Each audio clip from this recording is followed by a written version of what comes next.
Hello all, నేను మీ ప్రశాంతిని. ఈరోజు ములక్కాడ కోడిగుడ్లు పులుసు కూర చేస్తున్నాను.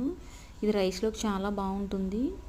స్టవ్ వెలిగించుకొని బాండీ పెట్టుకొని ఆయిల్ వేసుకొని అది వేడైన తర్వాత కట్ చేసుకుని 2 ఉల్లిపాయలు 4 పచ్చిమిర్చి వేసి బాగా ఫ్రై చేసుకోండి. అవి ఫ్రై అయిన తర్వాత కట్ చేసుకుని ములక్కాడలు వేసి కూడా బాగా ఫ్రై చేసుకోవాలి.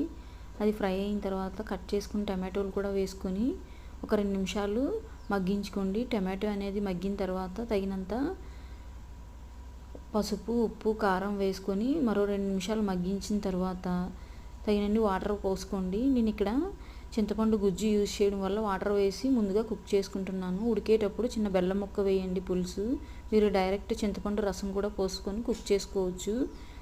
కోడిగుడ్లు ఉడికించుకొని వేయించుకొని నాట్లు పెట్టి పులుసులో వేసుకుంటే చాలా బాగుంటుంది పులుసు కూర అనేది. ఫైనల్గా పులుసు దగ్గరకు వచ్చిన తర్వాత స్టవ్ ఆఫ్ చేసుకున్నాను.